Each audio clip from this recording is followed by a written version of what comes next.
যখন বেঈমান কাফেররা ঘোষণা দিল কোরআন পড়তে দিবে না, কোরআন বন্ধ করবে, আল্লাহ রাব্বুল আলামিন বলেন, নবী আপনি পড়েন। হে নবী, উতলু মা উহিয়া ইলাইকা মিনাল কিতাব, ওহীর মাধ্যমে কিতাব থেকে আপনার কাছে যা নাযিল করেছি আপনি তেলাওয়াত করুন। আয় আল্লাহ তাআলা, ওই বেঈমান কাফেররা আমাকে তো পড়তে দিবে না ঘোষণা দিয়েছে। আল্লাহ বলেন, আমিও চ্যালেঞ্জ গ্রহণ করলাম, আমিও দেখতে চাই কোরআন কিভাবে তারা বন্ধ করে। এর কারণ আমি আল্লাহ রাব্বুল আলামিন কোরআনের আলো প্রজ্বলিত করার দায়িত্ব গ্রহণ করেছি। আপনাকে মারবে, আপনার হেফাজতের দায়িত্ব আমি আল্লাহ গ্রহণ করলাম। আপনি বলেন, রাসূল বলেন, তাহলে তার অসুবিধা নেই। রাসূল শুরু করে দিয়েছেন, والشمس وضحاها والقمر إذا تلاها। আবু যাইল্লা ঘোষণা অনুযায়ী সে দুই হাতে পাথর নিয়ে এসে কোরআন শরীফ পড়া এখনই বের বন্ধ করে দেবে। কিন্তু যেই মাত্র হাত উঁচু করছে রসুলকে পাথর মারবেন, এখন হাতও দেখা হয় না, রসুলও দেখা যায়, কিন্তু রসুলের দেখা শোনা যায়। والنهار إذا جلاها والليل إذا يغشاها। আবু যাইল্লা ইয়াগশা শোনা যায়, মুহাম্মদ দেখা যায় না, তো দেখা হয় না, মারতাম গেল। এখন বাধ্য কয় দেখা যায় না কেন, রসুলকে দেখা যায় না কেন? অন্য আয়াত আল্লাহ বলেন, وَإِذَا قَرَأْتَ الْقُرْآنَ جَعَلْنَا بَيْنَكَ وَبَيْنَ الَّذِينَ لَا يُؤْمِنُونَ بِالْآخِرَةِ حِجَابًا مَسْتُورًا। হে রাসূল, আপনি যখন কোরআন তেলাওয়াত করে তখন কাফেররা যদি আসে আপনাকে হামলা করতে, আপনাকে মারতে, আমি আল্লাহ বাইনাকা ওয়া বাইনাল্লাযীনা লা ইউমিনুনা বিল আখিরাহ হিজাবাম মাসতুরা, আপনার এবং অবিশ্বাসীদের মাঝখানে একটা গোপন পর্দা দিয়ে ঢেকে রাখি, যার ফলে বেঈমান কাফেররা আপনাকে দেখে না। এখন আর তো দেখা হয় না, কিন্তু এই কবজিটা লয়। এখন আবু যাইল বাধ্য হয়ে মুহাম্মদ, আমি ব্যস্ত হয়ে গেলাম, কোরআনের তেলাওয়াত চাইছিলাম বন্ধ করতাম, পারলাম না। আচ্ছা হারবো কেমনে?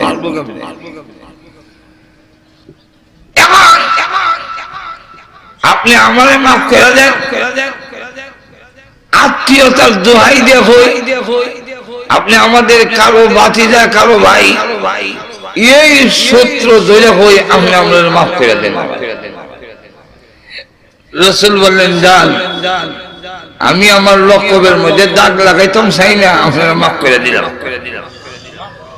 আবার দেখা হয়েছে, এখন ভাত তো ভালাইয়া নিজের গোষ্ঠীর লোকদের কাছে জোরে জোরে শ্বাস ফেলায়। তো লোকেরা কয়, তুমি না কইছিলে কোরআনের আওয়াজ বন্ধ করে দিবা, বন্ধ করলে না?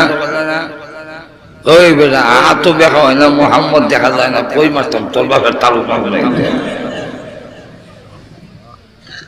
আল্লাহ পাক সূরা নাযিল করেন, এটা একটা সূরার শান। আল্লাহ বলে, ইয়াসিন ওয়াল কুরআনিল হাকীম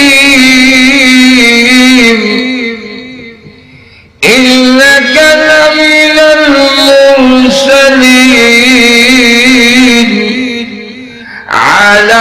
صراط مستقيم تنزيل العزيز الرحيم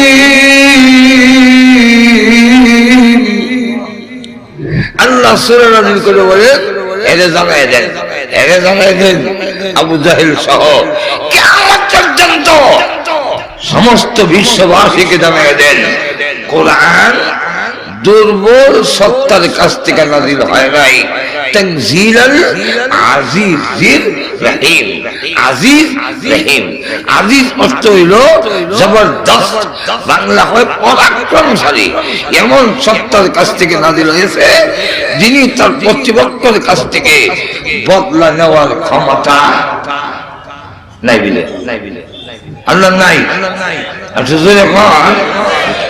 আল্লাহ প্রতিপক্ষ দ্বারা কুরআনের প্রতিপক্ষ দ্বারা হবে কুরআনের বিরুদ্ধে দ্বারা হইব কুরআনের উল্টা দ্বারা এদের কাছ থেকে বদলা নেওয়ার ক্ষমতা আল্লাহ নাই আর বুঝলে কাজ তাইলে কইলাম লাগে বলতাম নি তাফসীর রূহুল মাআনি এর মধ্যে আনছেন বুখারী শরীফ এই ঘটনা আছে আব্দুল্লাহ ইবনে মাসউদ রাদিয়াল্লাহু আনহু কুরআন তেলাওয়াত করছিলেন এই অপরাধে আবু জাহেল মারছিল থাপ্পড় কানের পর্দা হারিয়ে রক্ত ঝরতেছে রাসূলের কাছে এসে বলল ইয়া রাসূলুল্লাহ কুরআন পড়ার অপরাধে আমার মারলো আমার কান দিয়ে রক্ত বের হচ্ছে রাসূল কাঁদে সাহাবী কাঁদে এই মুহূর্তে জিবরাইল এসে দুই কান্দার মাঝখানে রাসূল ব্যতীত আব্দুল্লাহ ইবনে মাসউদ রাদিয়াল্লাহু আনহু ব্যতীত দুজন কান্দে এই দুই কান্দার মাঝখানে দাঁড়াইয়া জিবরাইল আসে রাসূল কয় জিবরাইল আমার সাহাবী কুরআন তেলাওয়াত করার অপরাধে মাইর খাইলো ব্যতীত আমিও ব্যতীত আমরা দুজন কান্দি আর আপনি আইয়া এখানে আসি দিয়া কাদা গায়ে লেবুর রস দিতেছেন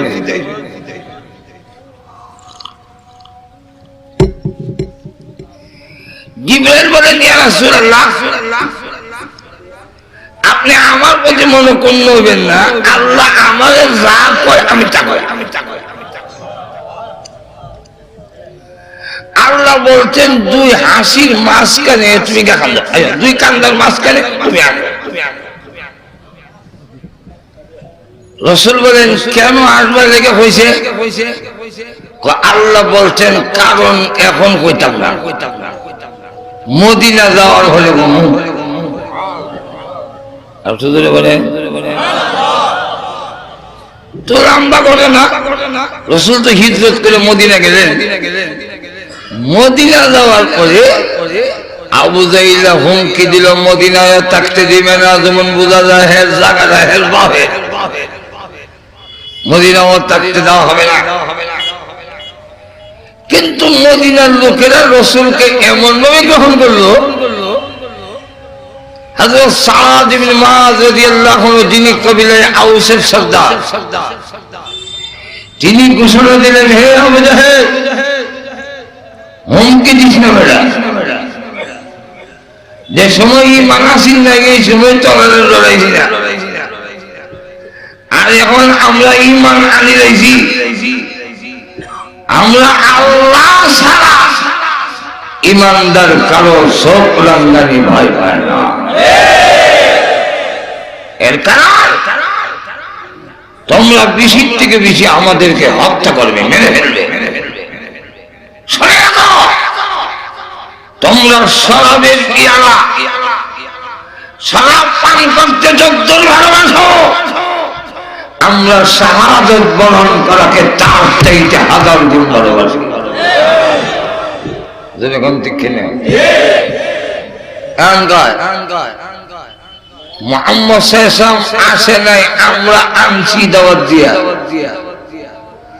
আমাদের দেখে একটা বিন্দু পরিমাণ রক্ত থাকতে মুহাম্মদ সাল্লাল্লাহু আলাইহি ওয়াসাল্লামকে আর কখনো মক্কায় ফিরত দেওয়া হবে না। আমার আগে যত নবী এসেছেন সকল নবী উম্মত সহ আমার সঙ্গে দেখা করেছেন। আমি তাকায় দেখি কোন নবী 80 জন উম্মত, কোন নবী 40 জন উম্মত, কোন নবী 10 জন, কোন নবীর উম্মত নাই একজন। হঠাৎ করে তাকায় দেখি 6 লক্ষ উম্মত নবী আগে আগে আসতেছে। আমি তখন বললাম, প্রভু উনি কোন নবী এত উম্মত নিয়ে আসতেছে? আল্লাহ বললেন উনি হলেন বনি ইসরাইলের বড় নবী হযরত মূসা আলাইহিস সালাতু ওয়াস সালাম। বিশ্বনবী রাহমাতুল লিল আলামিনের চেহারাটা মলিন হয়ে গেল। প্রভু এত উম্মত যদি মূসা নবী হয়, এত উম্মত তো আমার হবে না। কিয়ামতের দিন মূসা আলাইহিস সালাম সবচেয়ে বড় নবী উম্মতের দিক থেকে। আল্লাহ রাব্বুল আলামিন তখন বলেন, হে বিশ্ব নবী, ওগো রাহমাতুল লিল আলামিন, চেহারা মলিন করেন না।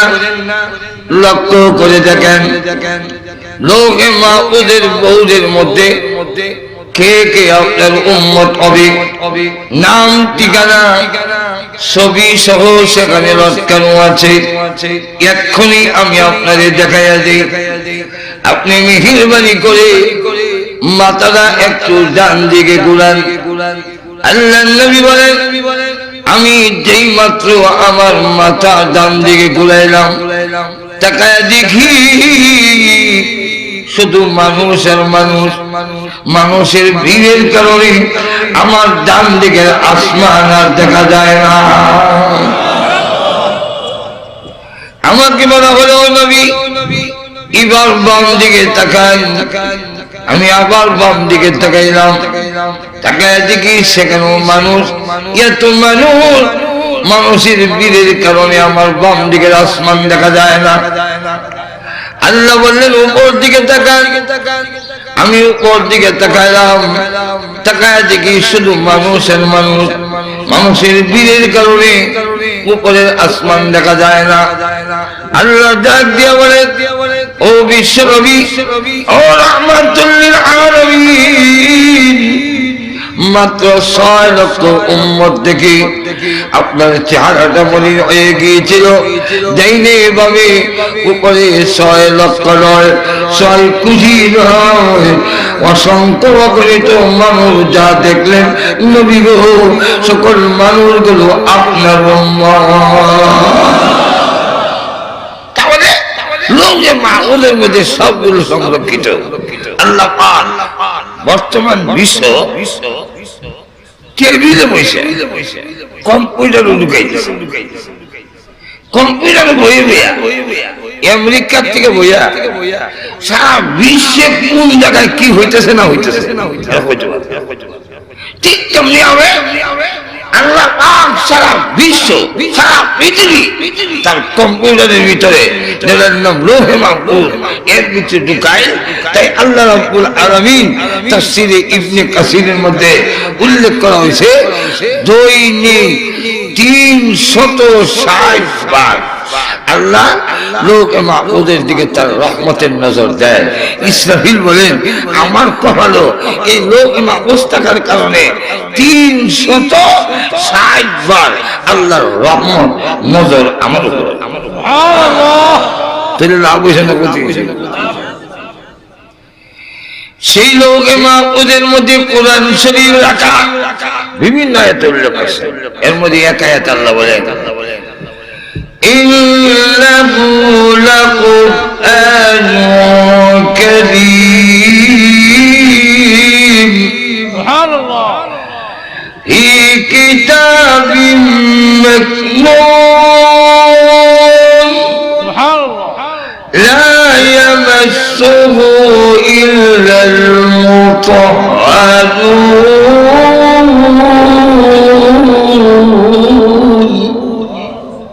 আল্লাহ বলেন সম্মানিত কোরআন সেটা সংরক্ষিত কিতাবে যা স্পর্শ করা যায় না অপবিত্র অবস্থা তিনি লক্ষ্য করে দেখে প্রশ্ন হইল ডাইরেক্ট আল্লাহ রসুলের কাছে নাযিল না করে এই লোহে মাহফুজের মধ্যে আবার রাখলেন কেন?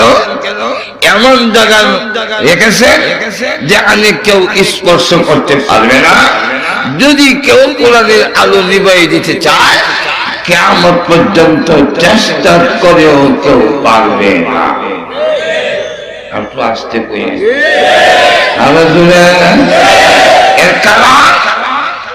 এর কারণ হলো কোরআনের লাইট জ্বলে শাহবাগ মাদ্রাসায়। শাহবাগ মাদ্রাসার মধ্যে কোরআনের লাইট জ্বলে, কিন্তু মেইন টুইস্টটা এখানে নয়। মেইন টুইস্টটা হইল লোকে মাহফুজের মধ্যে যত চেষ্টাই করো কেউ যদি একলা চায় যে শাহবাগ মাদ্রাসায় যে কোরআনের লাইট জ্বলে এটা নিবে দিতাম, মিলে চাকরি রাখতাম না, টাকা দিতাম না, সহযোগিতা করবো না। আল্লাহ বলেন কোরআনের আলো নিবে না, এখানে তার লাইটটা জ্বলে, কিন্তু সুইচটা এখানে নয়। সুইচ হইল লৌহে মাহফুজে।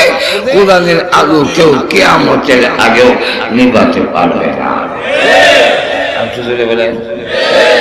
ইমান কাফেররা যখন ঘোষণা দিল, আবু জাহেল যখন ঘোষণা দিছে যে মুহাম্মদ সাল্লাল্লাহু আলাইহি ওয়াসাল্লামকে কোরআন পড়তে দিবে না, কোরআন পড়তে দিবে না, যখন ঘোষণা দিল আল্লাহ বলেন আপনি পড়েন। আমি ঘোষণা চ্যালেঞ্জ গ্রহণ করলাম, আমি দেখতে চাই আপনি পড়েন। আর আমি আল্লাহ চ্যালেঞ্জ গ্রহণ করলাম, আমিও দেখতে চাই কোরআনের আলো নিভাই কেন। এই জন্য লক্ষ্য করে দেখেন আল্লাহ নবী বিশ্বনবী রাহমাতুল লিল আলামিন যখন বেঈমান কাফেররা ঘোষণা দিল কোরআন পড়তে দিবে না, কোরআন বন্ধ করবে, আল্লাহ রাব্বুল আলামিন বলেন নবী আপনি পড়েন। হে নবী উতলু মা উহিয়া ইলাইকা মিনাল কিতাব, ওহীর মাধ্যমে কিতাব থেকে আপনার কাছে যা নাযিল করেছি আপনি তেলাওয়াত করুন। আয় আল্লাহ তাআলা ওই বেঈমান কাফেররা আমাকে তো পড়তে দিবে না ঘোষণা দিয়েছে। আল্লাহ বলেন আমিও চ্যালেঞ্জ গ্রহণ করলাম, আমিও দেখতে চাই কোরআন কিভাবে তারা বন্ধ করে। এর কারণ আমি আল্লাহ রাব্বুল আলামিন কোরআনের আলো প্রজ্বলিত করার দায়িত্ব গ্রহণ করেছি। আপনাকে মারবে, আপনার হেফাজতের দায়িত্ব আমি আল্লাহ গ্রহণ করলাম। আপনি বলেন, রাসূল বলেন তাহলে তার অসুবিধা নেই। রাসূল শুরু করে দিয়েছেন والشمس وضحاها والقمر إذا تلاها। আবু জাহল ঘোষণা অনুযায়ী সে দুই হাতে পাথর নিয়ে এসে কোরআন শরীফ পড়া এখনই বের বন্ধ হয়ে যাবে। কিন্তু যেই মাত্র হাত উঁচু করছে রসুলকে পাথর মারবেন, এখন হাতও দেখা হয় না, রসুল দেখা যায়,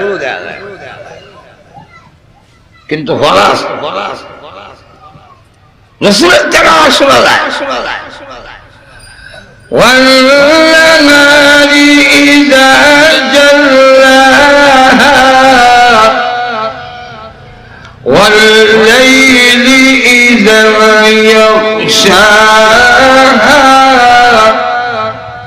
আবু জাহল ইয়াকশাহা শোনা যায়, মুহাম্মদ দেখা যায় না, তো দেখা হয় না, মারতাম গেল। এখন বাধ্য কয় দেখা যায় না কেন, রসুলকে দেখা যায় না কেন? অন্য আয়াত আল্লাহ বলেন وَإِذَا قَرَأْتَ الْقُرْآنَ جَعَلْنَا بَيْنَ بينك وبين الذين لا يؤمنون بالآخرة حجابا مستورا يا رسول আপনি যখন কোরআন তেলাওয়াত করে তখন কাফেররা যদি আসে আপনাকে হামলা করতে, আপনাকে মারতে, আমি আল্লাহ বাইনাকা ওয়া বাইনাল্লাযীনা লা ইউমিনুনা বিল আখিরাহ হিজাবাম মাসতুরা, আপনার এবং অবিশ্বাসীদের মাঝখানে একটা গোপন পর্দা দিয়ে ঢেকে রাখি, যার ফলে বেঈমান কাফেররা আপনাকে দেখে না। এখন আর তো দেখা হয় না, কিন্তু এই কবজিটা লয়। এখন আবু জাহেল বাধ্য হয়ে মুহাম্মদ আমি ব্যস্ত হয়ে গেলাম, কোরআনের তেলাওয়াত চাইছিলাম বন্ধ করতাম, পারলাম না। আচ্ছা হারবো কেমনে?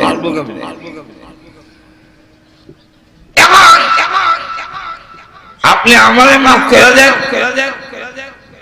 আত্মীয়তার দোহাই দেখো, আপনি আমাদের কারো বাতিজা কারো ভাই, এই শত্রু ধরে হই, আপনি আমাদের মাফ করে দেন। রাসূল বললেন যান, আমি আমার লক্ষ্যের মধ্যে দাগ লাগাইতাম চাই না, আপনারা মাফ করে দিলাম। আবার দেখা হয়েছে, এখন ভাত তো ভালাইয়া নিজের গোষ্ঠীর লোকদের কাছে জোরে জোরে শ্বাস ফেলায়। তো লোকেরা কয় তুমি না কইছিলে কোরআনের আওয়াজ বন্ধ করে দিবা, বন্ধ করলে না? ওই বেটা তো দেখা হয় না, মুহাম্মদ দেখা যায় না, কই মারতাম তোর বাপের তালুক মারব না। আল্লাহ পাক সূরা নাযিল করেন, এটা একটা সূরার শানে আল্লাহ বলে ইয়াসিন ওয়াল কুরআনিল হাকীম ইন্নাকা লামিনাল মুরসালিন আলা সিরাতিন মুস্তাকিম তানজিলাল আজিজির রহিম। আল্লাহ সূরা নাযিল করে বলে এরে জানায় দেন, এরে জানায় দেন আবু জাহেল সহ কিয়ামত পর্যন্ত সমস্ত বিশ্ববাসীকে জানায় দেন, কোরআন দুর্বল সত্তার কাছ থেকে নাযিল হয় নাই, তানজিলাল আজিজির রহিম। আজিজ রহিম, আজিজ অর্থ হইল জবরদস্ত, বাংলা হয় পরাক্রমশালী। এমন সত্তার কাছ থেকে নাযিল হয়েছে যিনি তার প্রতিপক্ষের কাছ থেকে বদলা নেওয়ার ক্ষমতা নাই বলে আল্লাহ নাই। আল্লাহ প্রতিপক্ষ দ্বারা, কুরআনের প্রতিপক্ষ দ্বারা হবে, কুরআনের বিরুদ্ধে দ্বারা হইব, কুরআনের উল্টা দ্বারা এদের কাছ থেকে বদলা নেওয়ার ক্ষমতা আল্লাহ নাই। আর যদি তৈলে কইলাম লাগে বলতাম নি,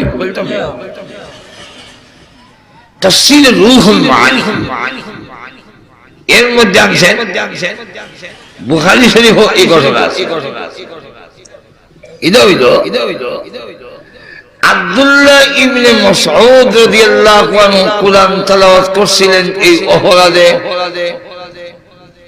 আবু জাহেল মাসিল থাপ্পড়, কানের পর্দা হারিয়ে রক্ত ঝরতেছে, রাসূলের কাছে এসে বলল ইয়া রাসূলুল্লাহ কুরআন পড়ার অপরাধে আমার মারলো, আমার কান দিয়ে রক্ত বের হচ্ছে। রাসূল কাঁদে, সাহাবী কাঁদে। এই মুহূর্তে জিবরাইল এসে দুই কান্দার মাঝখানে রাসূল ব্যতীত আব্দুল্লাহ ইবনে মাসউদ রাদিয়াল্লাহু আনহু ব্যতীত দুজন কান্দে। এই দুই কান্দার মাঝখানে দাঁড়াইয়া জিবরাইল আসে। রাসূল কয় জিবরাইল আমার সাহাবী কোরআন তেলাওয়াত করার অপরাধে মাইর খাইলো ব্যতীত, আমিও ব্যতীত, আমরা দুজন খান্দি। আর আপনি আইয়া এখানে আসি দিয়া কাদা গায়ে লেবুর রস দিতেই শুনে।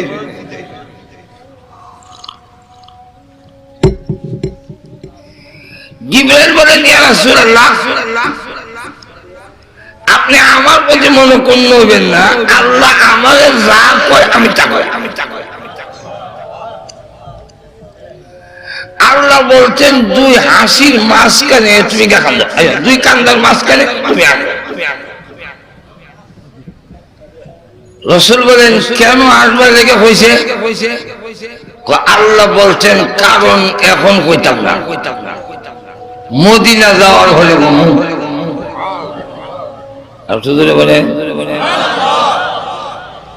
তো লম্বা করে না। রাসূল তো হিজরত করে মদিনা গেলেন। মদিনা যাওয়ার পরে আবু জাইলা হুমকি দিল, মদিনায় থাকতে দিবে না, যেমন বোঝা যায় হের জায়গাটা হের বাহে, মদিনাও থাকতে দেওয়া হবে না। কিন্তু মদিনার লোকেরা রাসূলকে এমন ভাবে গ্রহণ করলো, হযরত সাদ ইবনে মুআয রাদিয়াল্লাহু আনহু, যিনি কবিলায়ে আউসের সর্দার, তিনি ঘোষণা দিলেন, হে আবু জাহেল, হুমকি দিস না বেটা, যে সময় ঈমান আসিল না এই সময় তলারে লড়াইছি না, আর এখন আমরা ঈমান আনি রইছি, আমরা আল্লাহ ছাড়া ঈমানদার কারো সব রাঙ্গানি ভয় পায় না। এর কারণ তোমরা বেশি থেকে বেশি আমাদেরকে হত্যা করবে, মেরে ফেলবে। তোমরা শরাবের পিয়ালা, শরাব পান করতে যদ্দূর ভালোবাসো, আমরা শাহাদাত বরণ করাকে তার চাইতে 1000 গুণ ভালোবাসি।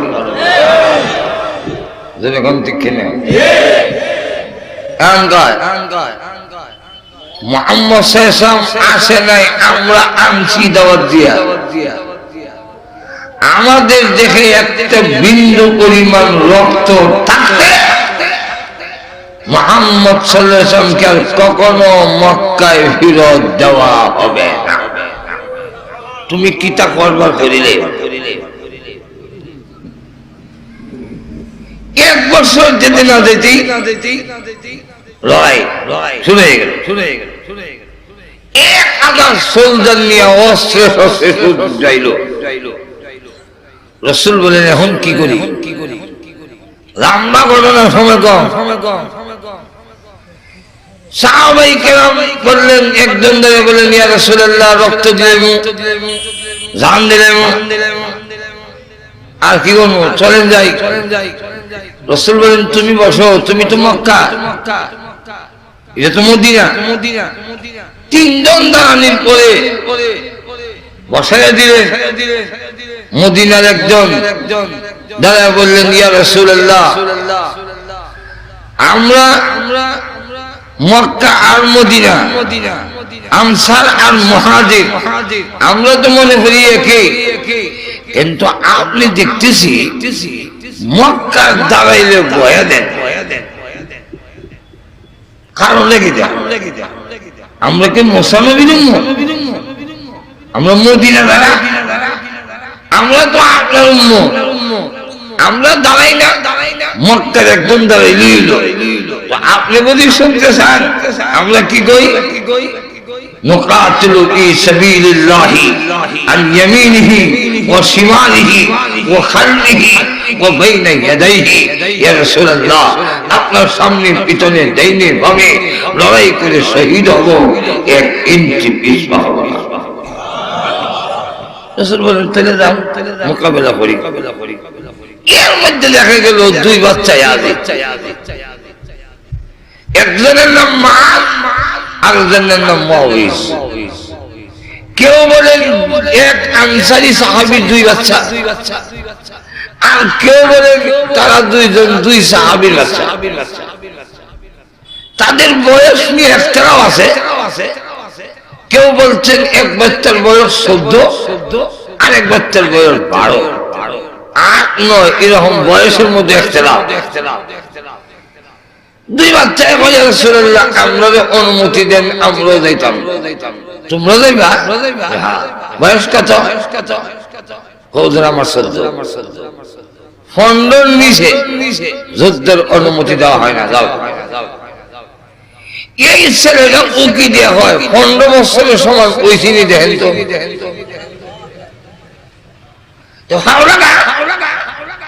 ফাও লাগাইলে যে আমি মুজাহিদ হইতে পারি না।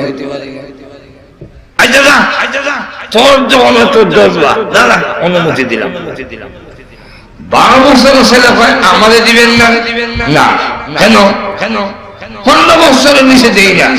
এই যে 14 বছর দিচ্ছেন, কই এর 1 বছর কম, আমার না হয় 3 বছর কম। কিন্তু মাইলের মধ্যে এর থেকে আমার কৌশল বাড়া। আচ্ছা তোরা যুদ্ধের টেবিল লেগে তো হাগল কেন হইলি?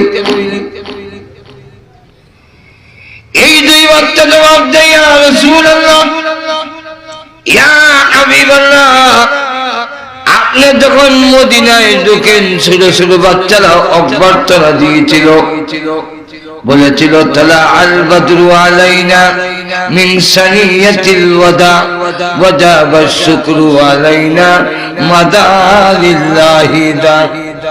হে নবী, হাত উঁচু করে আমরা যে আপনার প্রশংসা করেছিলাম, আপনি তখন বলেছিলেন মদিনার ছেলেরা রে, চিরজীবন কি এইভাবে ভালোবাসবি, না কিছুদিন পরে তোরাও মক্কার ছেলেদের মতো পাথর মারবি? ওই সময় ছোট ছোট বাচ্চাগুলো হাত উঁচু করে বলেছিল, আমরা মক্কার নই, আমরা মদিনার, প্রয়োজন যদি হয় আমরা জীবন দিব, আপনার ইজ্জত নষ্ট হইতে দিব না। ও আল্লাহর নবী, ওই মিছিলের মধ্যে আমরা 2 জন ছিলাম, তাই এখন এসেছি মার কাছ থেকে বিদায় নিয়ে।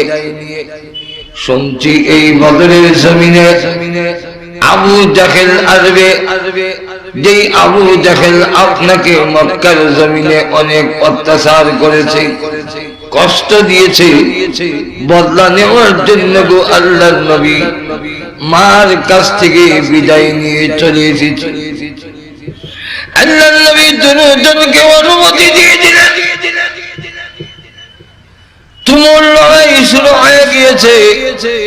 নবীজি এমন কোন সময় সাজদা দিয়া কান্দেন, কোন সময় হাত উঠাইয়া কান্দেন, প্রভু গো আমার সাহাবীগুলো আর দেখা যায় না, বেঈমান কাফেররা ঘেরাও করে ফেলেছে। আয় আল্লাহ তাআলা, আমার সাহাবীগুলো যদি জিন্দা না থাকে, ইয়াদ রাখো গো মাবুদ, এই জমিনে তোমার নাম থাকবে না। আমার সাহাবী না থাকলে তোমার নাম থাকবে না। আমার সাহাবীগুলো যদি জিন্দা থাকে, তাহলে জমিনে তোমার নাম জিন্দা থাকবে। যেইভাবে আজকে আমরা বলি, আল্লাহর কসম করে বলি, যতদিন এই দেশে মাদারিসে কওমিয়া থাকবে, ততদিন আল্লাহর নাম থাকবে। যেদিন আলিম উলামা মাদারিসে কওমিয়া থাকবে না, আল্লাহর কসম এই জমিনে আল্লাহর নামও থাকবে না। লক্ষ্য করে দেখেন, যেইভাবে রাশিয়া এক সময় ইসলামের প্রাণ কেন্দ্র ছিল, আজকে ওই রাশিয়া কমিউনিস্টের দখলে, আল্লাহর নাম বলন্দ নাই।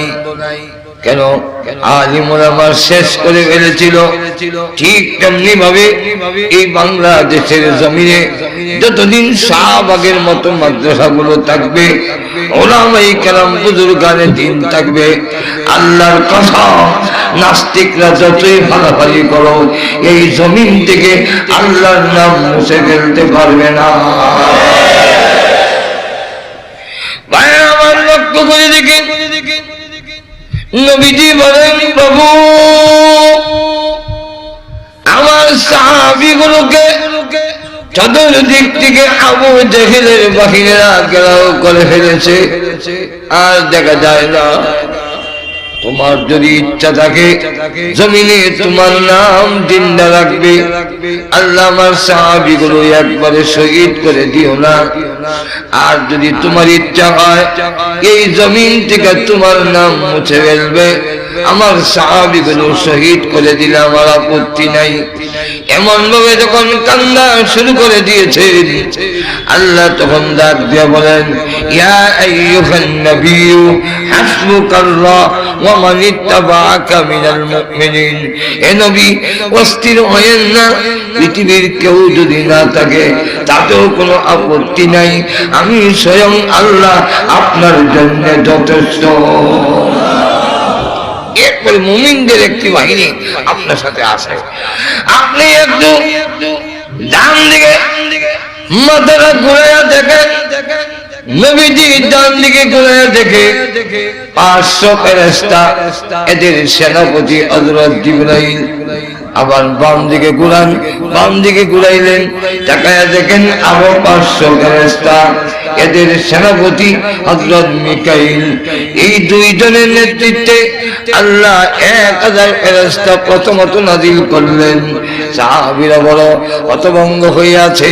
হযরত আব্দুর রহমান ইবনে আউফ রাদিয়াল্লাহু আনহু তিনি এক জায়গায় দাঁড়িয়ে আছেন, প্রভু আমি একা, আরেকজন যদি হতো তাহলে হয়তো আমরা করতে পারতাম। এই মুহূর্তে থেকে নিজ থেকে ওনার হাত ধরে টানে, চাচা গো, ও চাচা, আবু জেহেল ছিলেননি। কি কষ্ট, আবু জেহেল ছিলেন, তোমরা আবু জেহেল কি করবে, কি করবো না করবো সেটা পরে, আগে বলেন চিনেন কিনা। যে লোকটা নবীকে নির্যাতন করেছে, মক্কা থেকে তাড়াইয়া দিয়েছে, একটু খালি বলেন মদিনার আমরা দুইজন ওয়াদা করে এসেছি মার সাথে, মক্কি জিন্দেগি প্রতিশোধ না নিয়ে বাড়িতে যাব না। আব্দুর রহমান ইবনে আউফ বলেন, এই দুই বাচ্চা আমাকে যখন প্রশ্ন করলো, আমি দেখাইয়া দিলাম ওই যে উটের উপরে সোয়ার, আকাশের দিকে তাকায় আছে, ফেরেশতাতে নাজিল হয়, আবু জেহেল তা দেখতেছে। ইদার নাম হলো আবু জেহেল। আব্দুর রহমান ইবনে আউফ রাদিয়াল্লাহু আনহু বলেন, আঙ্গুলটা দেখাইয়া আমি যখন আবার তাদের দিকে তাকাইলাম, আমার দেখানোরা তারা সঠিকভাবে টার্গেট ঠিক হয়েছে কিনা, কিন্তু আমি আমার চোখ ঘুরাইয়া দেখি একটা ছেলেও আমার কাছে নাই। আমি তখন আতঙ্কিত হয়ে গেলাম, কিরে ফেরেশতা নাকি জিন্নাত, দুইটা বাচ্চার বেশে আমার কাছে আসলো, এখন দেখি না কেন। আবার যখন মাথা ঘুরাইলাম, আবু জাহিলের উটের দিকে তাকাইলাম, তাকায়া দেখি সাআদ নামের বড় ছেলেরা, মাআদ নামের বড় ছেলে, সে তরবারি দিয়া উটের উপরে আবু জাহিলের পাউটা একটু লাগাল ভাই, এই জন্য পায়ের মধ্যে আঘাত করছে। আর 12 বছরের মাউলিদ, সে তো পাও লাগাল পায় না, তরবারি দিয়া আবু জাহিলের উটের আড়ুর মধ্যে সাজায়।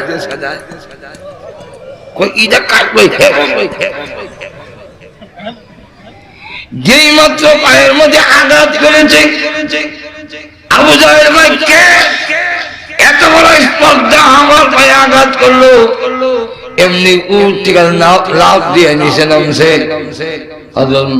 মাআজ বলে, আমার রেঞ্জের ভিতরে এসে গেছো, এমনি পেট বরাবর এক আঘাত করলো। এই আঘাতে আবু জাহেলের পেটের পায়খানার যে গাঁঠিটা, এটা 2 ভাগ হয়ে গেছে। সে যখন জমিনে পড়ে আছে, আব্দুল্লাহ ইবনে মাসউদ রাদিয়াল্লাহু আনহু হালকা পাতলা সাহাবী ছিলেন। উনি তখন কয় আবু জাহিল যখন লড়তে পারে না তাহলে বাকি কাম আমি সেরে লাই। এমনি উনি বুকে বসলেন, বসে গলার মধ্যে ছুরি লাগাবে, জিজ্ঞাসা করে ওরে আব্দুল্লাহ, ও আব্দুল্লাহ ইবনে মাসউদ, সরদে ইসলাম তুই আব্দুল্লাহ না? সাক্কা দিয়ে ঘুরে গেছে রে। এখন থেকে তুই আমার মুখে সর্দি কামড়ে খালে ফলটা জানে আজকে দিগুলা, তুই আমার মুখে আমি তোর তোলে এখান থেকে রক্ত করে দেখেন। আব্দুল্লাহ ইবনে মাসউদ বলেন ওরে আব্দুল্লাহ ইবনে মাসউদ, দুইটা আমার সমাধান দে। এর মধ্যে একটা হইল সাদা সাদা পাগড়িওয়ালা উপর থেকে নিচে নামে, এরা কই থেকে আসে? আব্দুল্লাহ ইবনে মাসউদ বলেন এখনো সময় আছে, কলমা পড়ে নে। আল্লাহ তার নবীকে সাহায্য করার জন্য আকাশ থেকে ফেরেশতা নাযিল করেছে। এমনি কর নরম না হইয়া কর, আমার আর দুঃখ নাই। ইতিহাসের পাতায় লেখা থাকবে যে আমি ফেরেশতারা সাথে মাইল করছি। চিন্তা করেন কত বলবে তুমি। এমন কথা কাঁদি যাই, তুই আমার গলাটা কল্লাটার সাথে মাথাটা বেশি, গলাটা বেশি রাখিস, অর্থাৎ কালা তো নিয়ে বললাম না এগুলো না খাইতে এই দিক দেখালে খাইছা মাথাটার সাথে আমার গলাটা বেশি দেয়। এই দেখেন লোকেরা দেখলে যেন বুঝতে পারে আমি যে নেতা। চিন্তা করুন কত কোনো বেতন তরবারি দিয়া কানে দেয় ঢুকাইছে তরবারি। আচ্ছা কানে দিয়া তরবারি ঢুকাইলে কানের পর্দা থাকবো তো? আচ্ছা হিদিক দেওয়ার তাহলে কটা কানের পর্দা ছিদ্র হয়েছে? আচ্ছা দেখুন না, এইভাবে মাথা লইয়া রসুলের কামরার সামনে